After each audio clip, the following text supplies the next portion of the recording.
Muchísimas gracias por la presentación y muchísimas gracias por la invitación. A los organizadores, a la dirección, al Museo del Prado y a todos ustedes, entre los cuales encuentro personas que serían ellas las que deberían hablar y yo escuchar. Gracias por permitirme recorrer expresiones de la emoción que se siente delante de los restos de los monumentos antiguos. ¿Qué es lo que voy a hacer durante el recorrido? Primero, a continuación, cómo se han tratado estas ruinas según el criterio que se ha querido preservar. La ruina es centinela del tiempo. De un lado, la alusión a la transitoriedad de cada obra humana, el paso inexorable del tiempo, crepúsculo de la civilización, desaparición de las culturas. Del otro lado, el símbolo de la capacidad de resistencia de los seres humanos frente a los mayores desastres. La ruina tiene valor de memorial, de recuerdo, de recordatorio. Es un signo, un índice, a partir del cual el espíritu puede olvidar momentáneamente la irreversibilidad de la historia.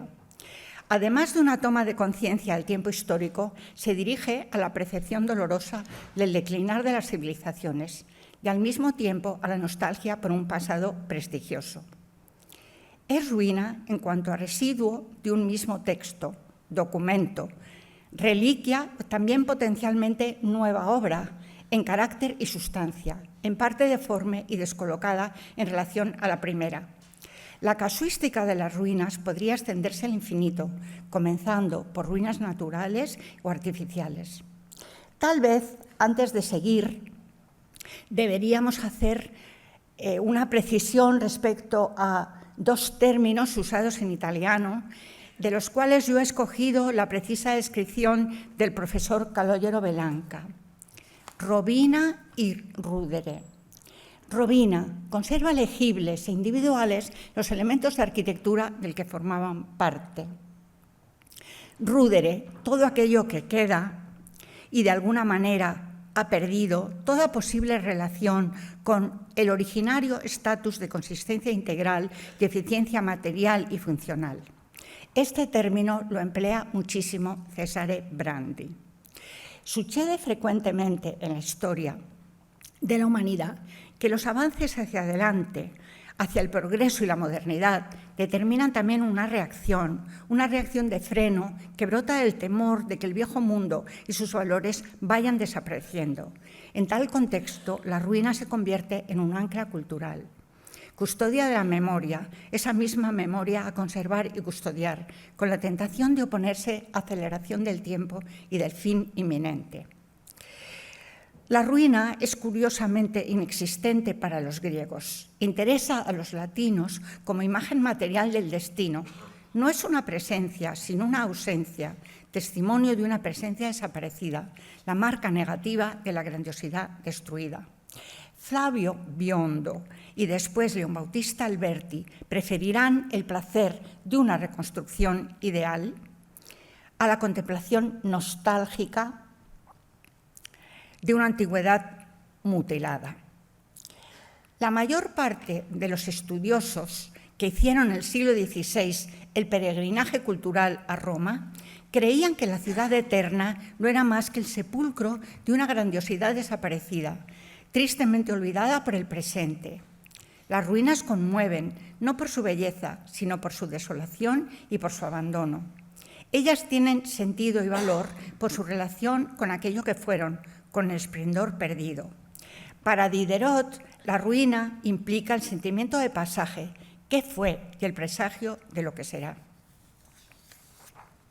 A esta doble proyección en el tiempo se yuxtapone el reverso de la restauración, que perseguirán los arquitectos neoclásicos que alimentarán reconstrucciones aleatorias de un Leroy, un Stuart, un Revet. Haciendo un breve recordatorio, un breve recorrido histórico, probablemente una de las primeras testimoniancias de un paisaje en ruinas en pintura sea la escena de la resurrección de los magos en el Miracolo de San Silvestro, que Maso del Bianco pinta en la Cappella Bardi de Santa Croce, en Firenze, en 1337, con la Roma de mármol de los Cesares, blanca, sí, blanca, pero totalmente agrietada. Ambrogio Lorenzetti piensa que un momento de la civilización antigua puede convertirse en modelo para el tiempo actual, abriendo las puertas a una apreciación del tema que del Renacimiento a inicios del XIX no se interrumpirán. Hipnetauromaquia polifili de Francesco Colonna, escrito en 1447, tiene 117 incisiones con ruinas antiguas, todas ellas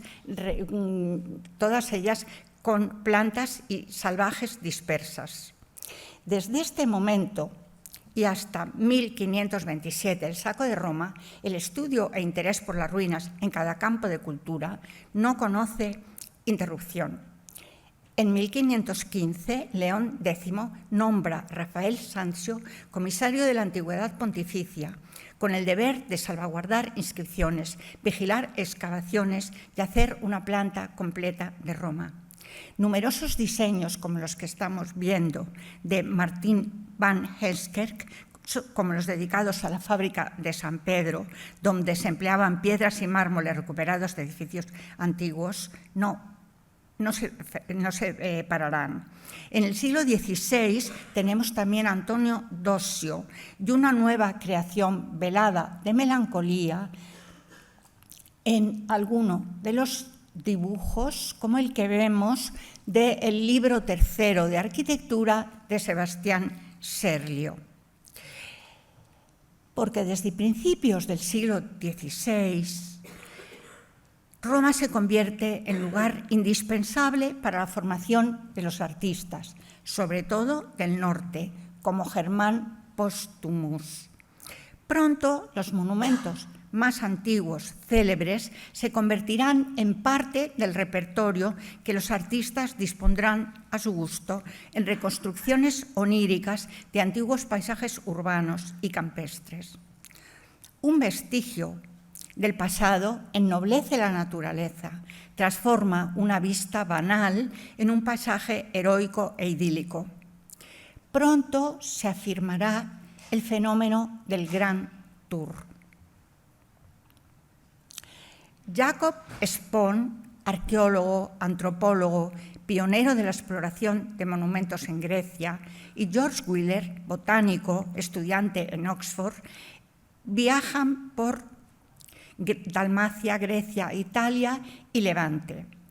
A su regreso, en 1678, se publica su viaje, el viaje de Italia, durante muchos años la mejor descripción de los monumentos de la zona, pero sobre todo suscitará gran interés, y no solo como modelo, el dibujo del Partenón, con todas sus columnas. Esto será el instrumento más útil hasta Chateaubriand. Desde su publicación en 1682 y durante aproximadamente 2 siglos, los edificios antiguos de Roma se habían convertido en una obra de consulta fundamental. Colbert, buscando dar a sus arquitectos modelos clásicos, manda a Roma a Antoine de Godet, que levanta alrededor de 50 monumentos romanos. Cuando Bernard de Montfaucon publica de 1719 a 1724 los 15 volúmenes de la Antigüedad explicada, emplea los dibujos de Spon. En 1750, Soufflot y su discípulo Dumont estudian y levantan los templos dóricos de Paestum, al sur de Nápoles. En 1764, Dumont publica las ruinas de Paestum, con los resultados de la campaña arqueológica. Los grabados de los templos de Baalbek están tomados de los dibujos del natural de Monceau, un enviado de Colbert.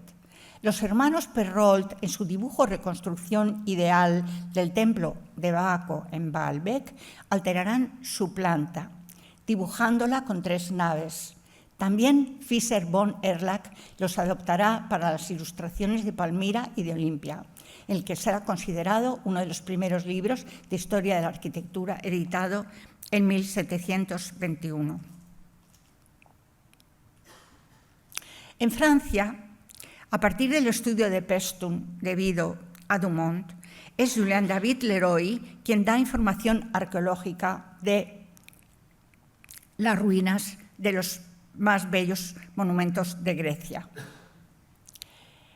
Sin embargo, algo más tarde, James Stewart y Nicholas Revet, en sus Antigüedades de Atenas, señalan la existencia de errores en esta obra. Esto promueve una gran polémica. Y Leroy contesta que no tenía interés en las minuciosidades de los relieves ni en la búsqueda de los modelos a imitar, sino en evocar los efectos y las sensaciones de la arquitectura estudiada. Esto es lo que le importaba. Le importaban la sucesión de construcciones una sobre otra, el efecto que todo ello podía producir y las sensaciones que provoca. Durante la segunda mitad del XVIII, con Diderot se asigna a la ruina una verdadera función estética. Se descubren las fuentes de infinitas variaciones sobre el tiempo, la soledad, la melancolía, la historia, delectaciones dulces, amargas sobre la fragilidad de nuestra condición humana. El placer que el hombre puede sentir delante de los vestigios de una cosa que ya no existe, un sentimiento más sublime que nos hace amar las ruinas, independientemente de todo efecto pintoresco. Momento en que el placer de las ruinas se retoma y se considera un tópico de la nueva sensibilidad. La conciencia, la crítica, sus móviles y sus efectos. Además de las explicaciones psicológicas y filosóficas, se descubre una motivación estética profunda. La belleza puede residir en un objeto que está aparentemente anticuado, dañado, y que él adquiere por efecto de contraste y por la intrusión de la imaginación. Entre estos dos polos opuestos de la antigüedad clásica y la contemporaneidad, entre los cuales se coloca el nacimiento de la estética moderna de la ruina en el siglo XVIII y la particularidad de un concepto nuevo, aquel del fragmento. ¿Pueden fragmento y totalidad ser reconciliables? Giovanni Paolo Panini se ha especializado en vistas que recogen imágenes de lugares y monumentos donde el gran turista ha podido consumar la propia inolvidable experiencia estética. Robert prefigura la ruina del moderno pintando la gran galería del Louvre en estado de ruina en 1796. Piranesi dibuja Roma con majestuosidad espectral, un triunfo sobre la muerte que no gusta a Goethe. Después de Piranesi, la imaginación exuberante debe dejar sitio a la ciencia. En el momento que la divinidad y los héroes del pasado son identificados y explicados, el sentido de la poesía de la ruina se diluye, porque era condición indispensable para su alimentación, su incomprensión. El sentimiento de las ruinas del siglo XVIII está en el despertar del pensamiento histórico que despoetiza los documentos del pasado con el progresar del método científico. Mientras la antigüedad grecorromana es objeto de la ciencia, son las ruinas góticas las que ocupan el interés de las artistas. La ruina sale del pintoresco, de la temporalidad del mundo antiguo, para convertirla en objeto que alimenta la reflexión sobre el paso del tiempo y la condición humana. Volney no tiene necesidad del objeto real para su meditación y, de hecho, habla de Palmira, que solo conoce por los dibujos del arqueólogo inglés Robert Wood. Las ruinas románticas comienzan a aparecer, las falsas ruinas en los jardines. La edad de las luces está preparada para recibir y apreciar la estética del fragmento. Fragmentos y ruinas. La ruina reconoce un objeto en fragmentos que recuerdan a un todo completo y a una perfección perdida, mientras que el fragmento contiene la fuerza creativa de un completamiento futuro, por tanto, estimula la imaginación e involucra al espectador. A partir de 1738, prosiguen las excavaciones iniciadas en Pompeya y Herculano, bajo los auspicios de nuestro rey Carlos III. Con frecuencia queda comprometida la estabilidad porque se tienen que derribar muros para encontrar tesoros, entre comillas. Ingenieros como el ingeniero Alcubierre construye pozos y galerías como las que estamos viendo en Ercolano para llegar a conseguir estos tesoros que mostrarán en colecciones en museos, pero también todos estos elementos se utilizarán como modelos para nuevas arquitecturas. Pero será en este momento cuando también comienzan el interés por las ruinas, los elementos en sí mismos. Habrá que cuidarlos, habrá que protegerlos, tienen interés en sí mismos. Cuando Isidoro Bossarte, que en la Academia de Bellas Artes de San Fernando, en su disertación sobre los monumentos antiguos que se hallan en la ciudad de Barcelona, en el 1786 presta especial interés a las columnas de la calle Paraíso en Barcelona y defiende la tradición de Degodet al señalar la necesidad de medirlas geométricamente. Marcará todo ello un hito en el nacimiento de una metodología de trabajo, de una metodología en la restauración arquitectónica en España. Mostrará también su interés por los restos en sí y se preguntará qué hacer con ellos. Y dice: deben deshacerse las paredes y tabiques que tienen empotradas las columnas, protegerse con una cerca, escarbar todo lo que se pueda sin perjuicio de los fundamentos de ella para buscar la planta, dibujarla. Para los elementos dañados no propone su sustitución, sino su semiocultación con plantas perfectamente distribuidas para cuidar su imagen, lo que él mismo califica de pintoresco. La ruina como objeto de estudio, como documento y también como imagen, como estética. Y es en ese 1700 cuando en Roma empieza a tenerse conciencia del efecto destructor del tiempo, que pasa como una flecha en una única dirección, que no permite la vuelta atrás, teniendo como consecuencia el envejecimiento de la consistencia física de la materia, pero también una serie de superposiciones, de añadidos, según el llamado gusto de los tiempos. Aumentará, por tanto, la consideración de aquellos valores de autenticidad, de antigüedad, de lo que luego veremos más adelante con toda la teoría de los valores. Y es en ese momento como el tiempo, lo que ha sucedido, los daños que se han causado, pues tiene lugar esta imagen en el Coloseo, en la cual Rafael Stern lo que quiere es precisamente dar idea de que el tiempo ha pasado por ella. Por tanto, su valor es grandísimo, el valor de antigüedad, el valor de autenticidad. Y así tenemos esta impresionante imagen que a su vez contiene la ruina, o quiere contener la ruina, con el gran esperone de ladrillo que vemos a la izquierda. Estamos entrando en el siglo XIX y todo ello marcará la teoría de la restauración arquitectónica para ya a lo largo del resto de los siglos.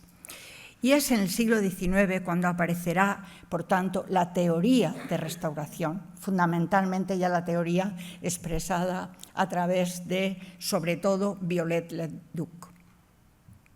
La ruina a Viollet le servirá para llevar a la práctica, a la realidad, sus estudios anteriores, sus geniales intuiciones.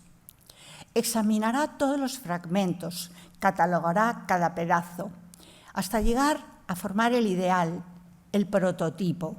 Entonces añadirá aquello que crea que falta, sustituirá lo que encuentra deteriorado, modificará cuanto crea que en el pasado se hubiera hecho incoherentemente con esas leyes y normas. A Viollet se suele contraponer la figura de John Ruskin, que amará los trabajos artesanales, la precisión, la organización y el método de trabajo, pero también las arquitecturas menores, corales. Los edificios del pasado en ruina facilitarán el conocimiento de sus sistemas constructivos, permitirán ver sus entrañas y no solo su piel. Son un documento excepcional.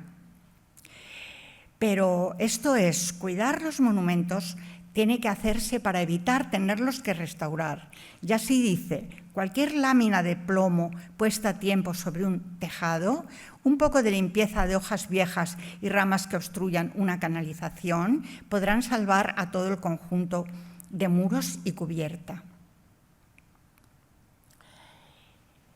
Camilo Boito asumirá una posición intermedia entre aquellas que se daban por antagónicas, la defendida por Ruskin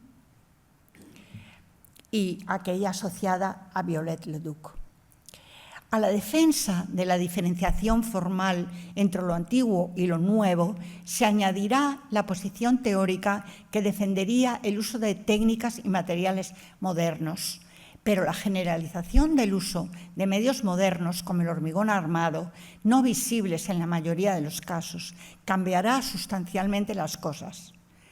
Cambiará totalmente su estructura, su sistema mecánico y constructivo. Conservará la forma en esta diferenciación materia y forma de Cesare Brandi y dentro de la materia conservará el aspecto, pero no la estructura. Su empleo permitirá conservar la apariencia exterior, las deformaciones de los elementos, pero además se hará, entre comillas, con una técnica moderna, como estamos viendo en muchos, sobre todo de las consolidaciones que se hicieron en Atenas y que luego han dado lugar a cantidad de problemas por esos temas de la compatibilidad de materiales.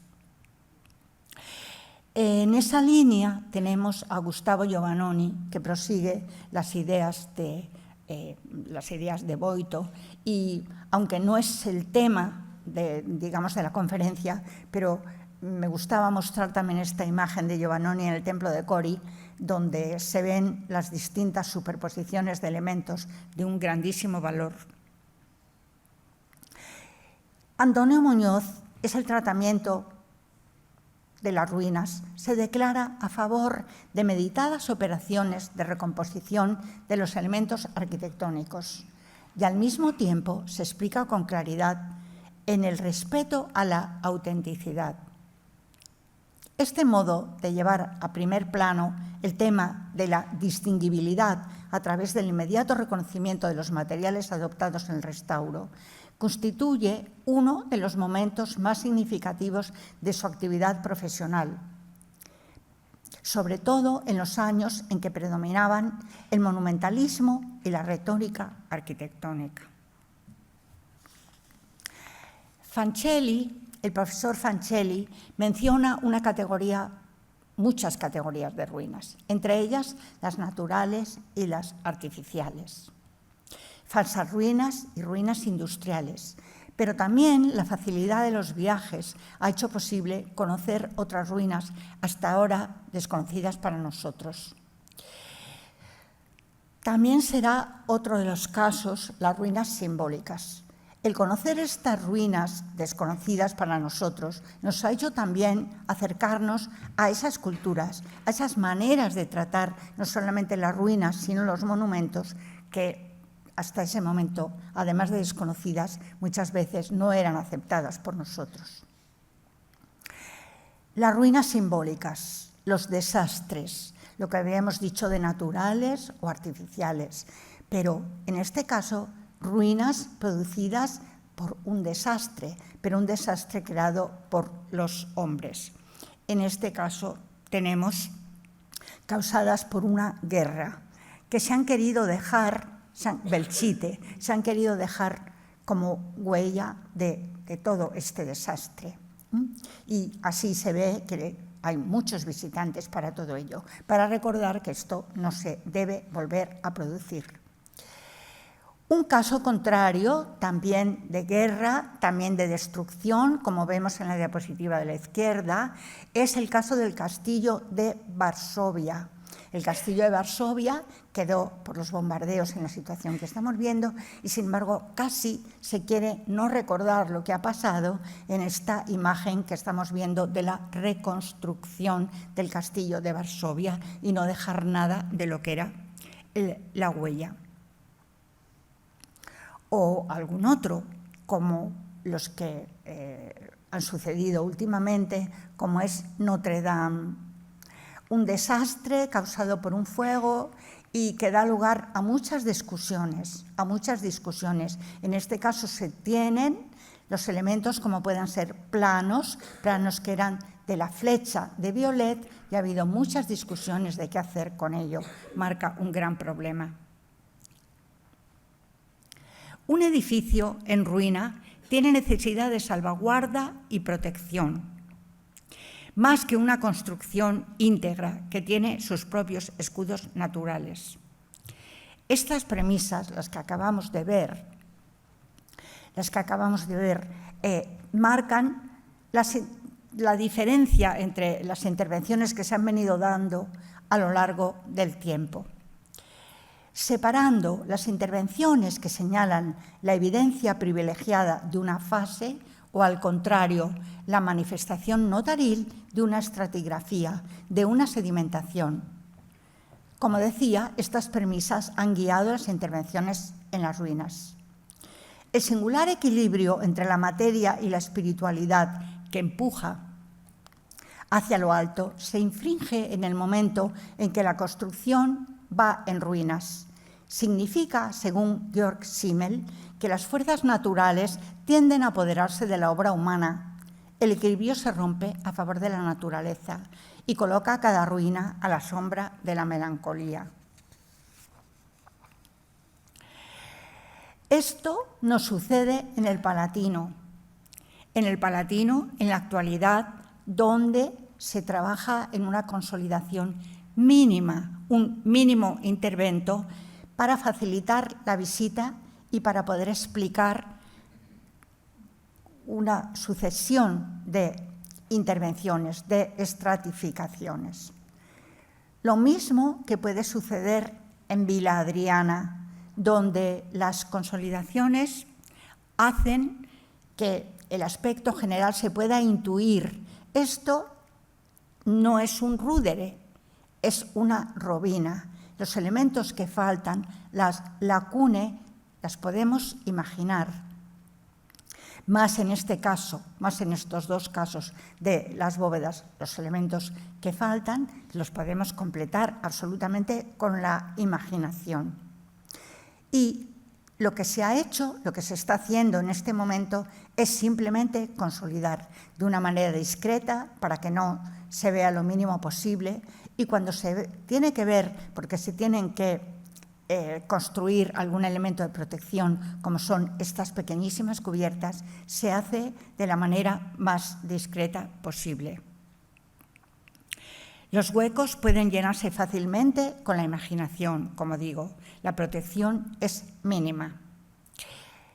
Esto no sucedía en Coventry, Catedral de Coventry, donde sí ha sucedido un desastre. Ha sucedido un desastre y las ruinas deben permanecer, se deben conservar. Pero en este caso, y ahora estamos hablando de después de la guerra, de la Segunda Guerra Mundial, no en la actualidad como las fotografías que acabamos de ver, lo que se hace es una solución de contraste. Esa lámina de hormigón que quiere cubrir una parte importante de la catedral, de manera que se vea, se note, marque la cronología. Bien, es verdad que pretende una mínima intervención, pero aquí no podemos hablar, indudablemente, no podemos hablar de irreversibilidad con este tipo de material, pero sí podemos hablar de compatibilidad. Todavía no estamos llegando a ese momento fundamental como son esos años finales de los 50, primeros 60, que estamos viendo en estas imágenes, que son unos precedentes de un documento capital para la restauración arquitectónica, como es la Carta de Venecia de 1964. Carta de Venecia que en este momento hay cantidad de congresos, de simposios, muchísimas intervenciones, precisamente para ver si se debe hacer algo con la Carta o se debe dejar como está. Y esto, que como digo es anterior a esa Carta y marca un antecedente importante, es en Hungría, Visegrad. Visegrad, la Torre Salomón. János Sedlmayr, diferenciación formal, mínimo intervento, marca el sólido capaz. En la imagen de la izquierda podemos decir que se utiliza el hormigón, con lo cual no podemos hablar realmente de reversibilidad, pero se ha buscado la compatibilidad y se ha hecho una reintegración de la imagen, sobre todo en ese interior en que las bóvedas ojivales se dan la idea de cómo eran con estas mallas metálicas. Esto es absolutamente reversible y desde luego marcan una tendencia importante para lo que luego será la Carta de Venecia. En España, y también en esos años, fundamentalmente primeros 60, tenemos un edificio capital muy importante para ello, como es San Benito de Alcántara, y un personaje como Dionisio Hernández Gil. Aquí la laguna, la ruina, dejaba ver el cielo, no existían las bóvedas, pero aquí no es por ninguna desgracia, es el paso del tiempo el que había dejado este monumento así, en ruina, y entonces aquí lo que se hace no es emplear una tecnología moderna, sino se emplea, al contrario, una técnica tradicional, una técnica tradicional usada en Extremadura, y así se completa este sistema abovedado.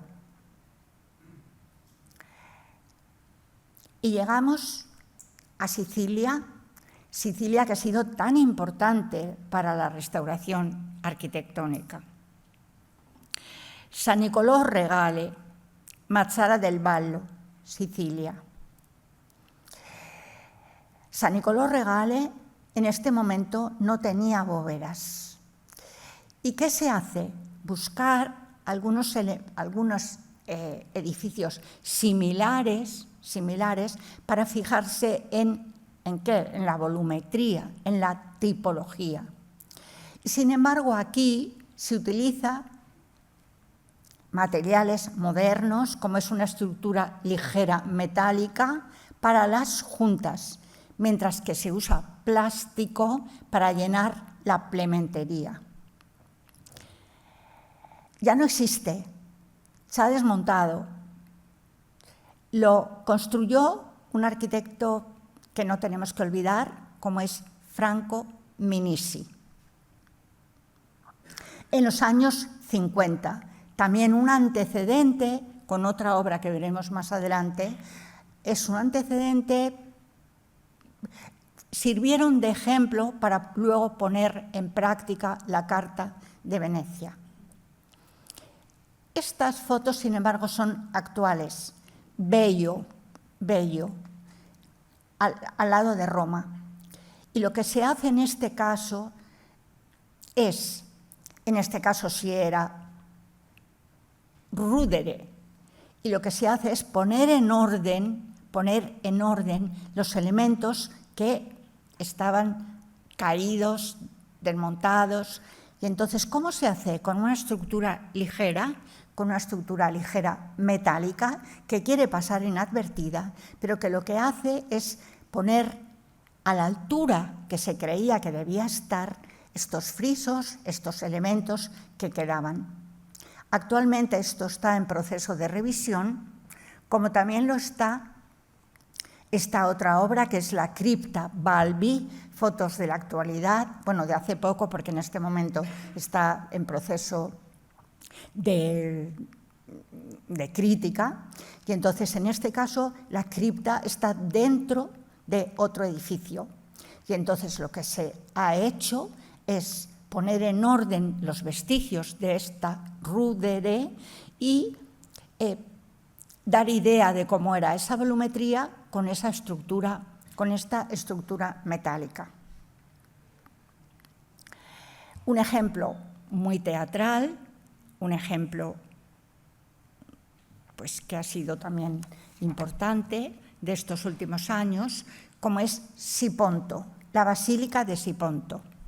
La Basílica de Siponto no es obra de un arquitecto, sino que es obra de un escultor, Eduardo Trisoldi, y también apoyándose en la tecnología, efectos especiales, iluminación. Lo que ha hecho es montar toda esta estructura simple metálica que da idea de cómo podría haber sido esta imagen. Quedaba poco, realmente lo que estamos viendo, que es completamente un rudere, y estudiándolo se ha creado toda esta basílica, la Basílica de Siponto, con gran efecto, de grandes efectos. Aquí no podemos decir nada más que evidentemente no es mínimo intervento, pero es un intervento ligero, es absolutamente, se puede desmontar en cualquier momento y ha tenido también bastante éxito. La tecnología ayuda en muchos casos de forma favorable, como en el caso de Santa María Antica. Santa María Antica bajo el Palatino, en los foros de Roma.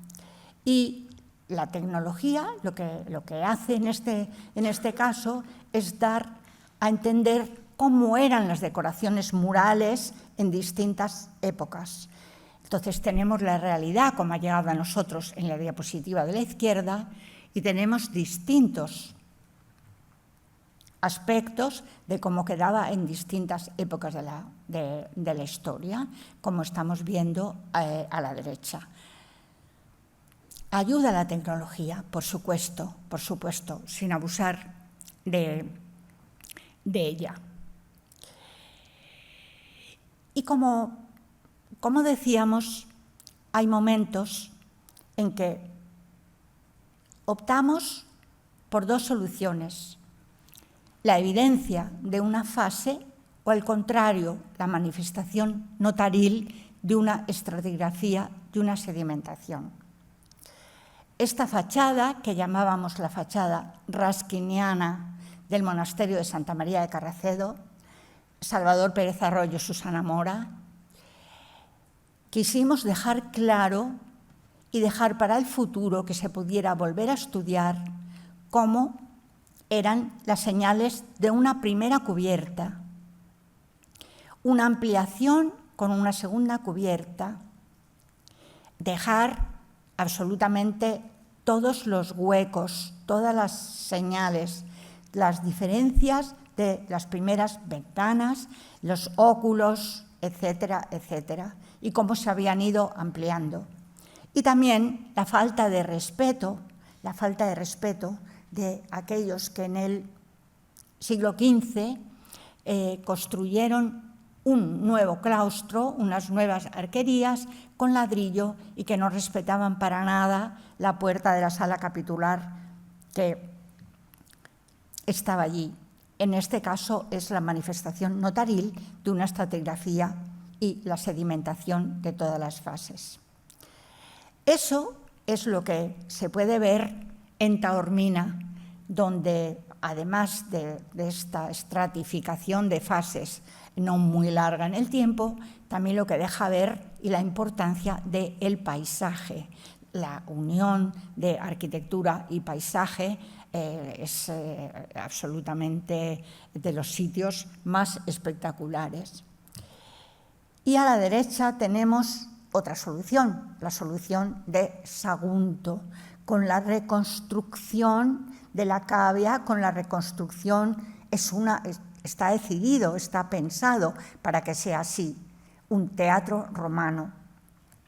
Son dos soluciones muy distintas. Otra solución que ya con la Carta de Venecia respeta la intervención mínima, la diferenciación formal, la diferenciación de materiales, como es la madera laminada, la compatibilidad de materiales y la reversibilidad, entre otras cosas. En esta importante obra, muy importante obra, de Miguel Ángel López Miguel en el claustro de Sasamón, Burgos, donde también he tenido la oportunidad con el profesor Calogero Belanca de trabajar en proyecto y en estudio estos últimos años. Así estaba, como estamos viendo en la izquierda, estamos viendo cómo estaba Santa María de la Scala en Siena.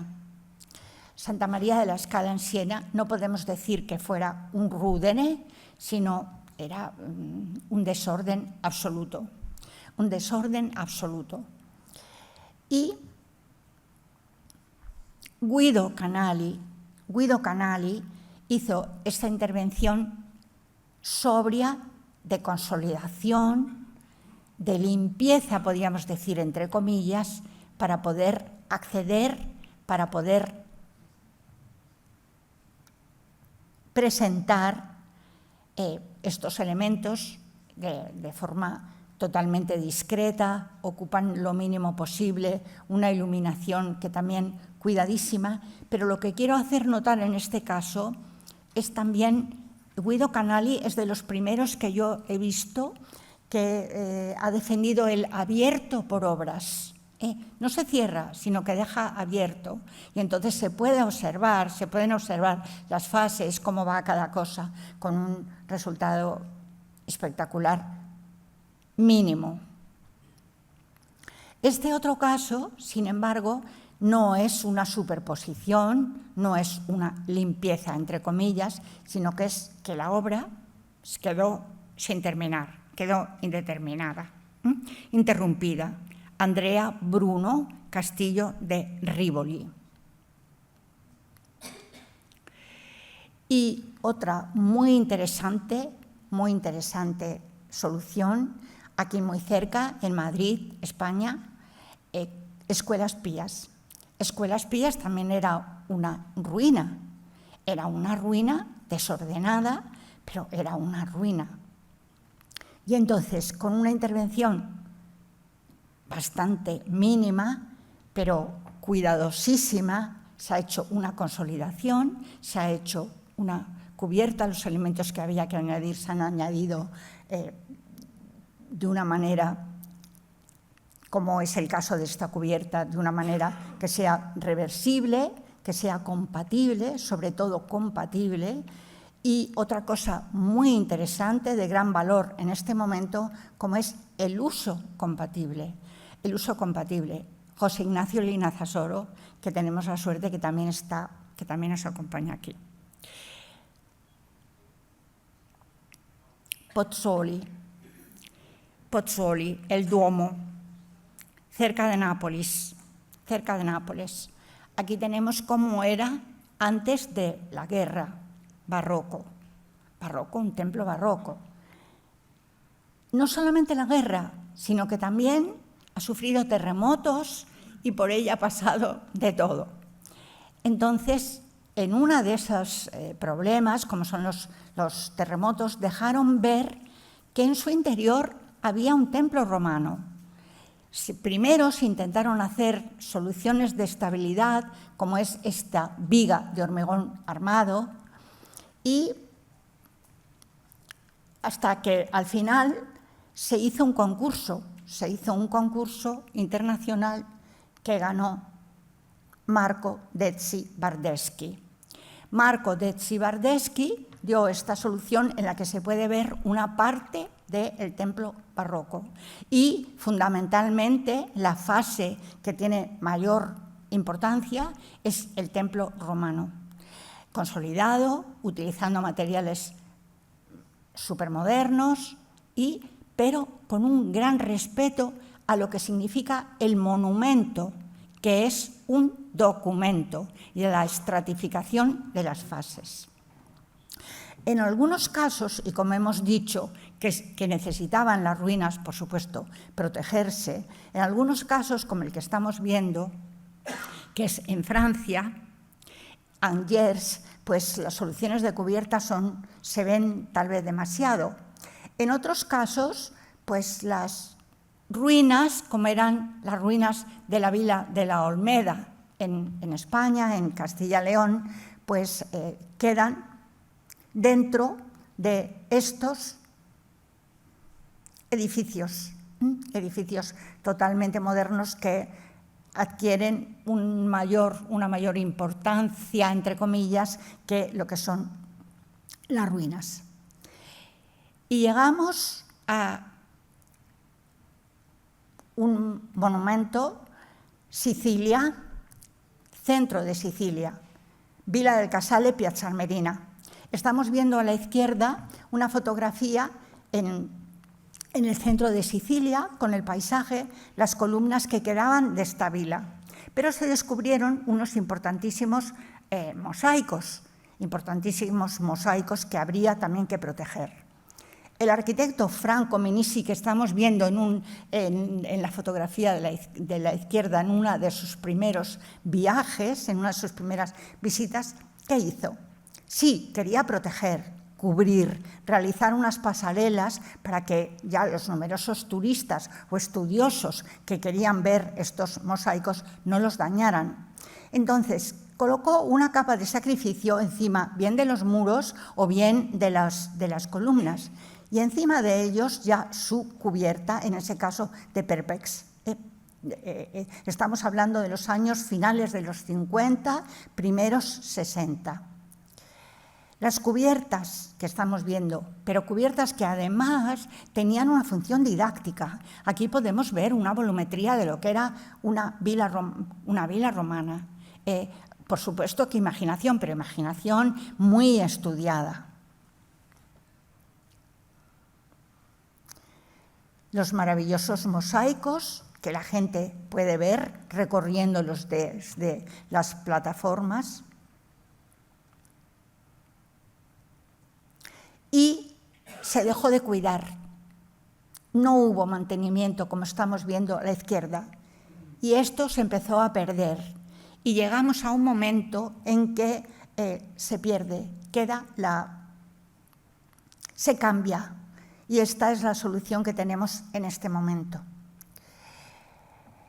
Tenemos que decir que hace unos meses, una tesis doctoral defendida en la Escuela Técnica Superior de Arquitectura de Madrid y que se ha hecho mediante la colaboración de Sapienza, Facultad de Arquitectura y Escuela Técnica Superior de Arquitectura de Madrid, es una Villard de Honcourt y aprobó con éxito, y lo que trata es precisamente de la defensa de todas estas intervenciones sobre los edificios históricos para que no se pierdan, para considerarlas que también forman parte del monumento y tienen un gran valor. Y querría terminar con otra intervención, como es Santa Francisca Romana,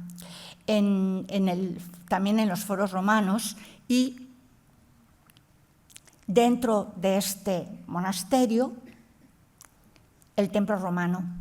Esto es una inauguración de hace relativamente poco tiempo y lo que se ha hecho es ordenar los elementos que habían aparecido, las columnas se han reintegrado, pero sobre todo en los pavimentos se ha dejado notar dónde estaban dispuestas las columnas del templo romano, sin perder nada de ello, los restos de este monasterio de Santa Francesca Romana, modesto, con su construcción en ladrillo, con las escaleras que también tienen que ver con la época de Muñoz, etc. Posiblemente ese poder de evocación de las ruinas las convirtiera en su principal fuente tanto de amor como de odio. Poder de evocación relacionado sobre todo con los sentimientos, con las sensaciones. Pero también las ruinas invitan a descubrir, y para descubrir habrá que estudiar, medir, dibujar, intentar averiguar de qué se trata, cómo estaba construido. Con el emerger del posmoderno, la historia se convertirá en un simple objeto de consumo. La ruina representa frente a esto la verdad desnuda de sus fábricas y todas las posibilidades para imaginar la historia. Esas dos diversas acepciones de la historia marcarán la diferente actuación frente a los restos del pasado. Que sigamos manteniéndolas. Muchas gracias.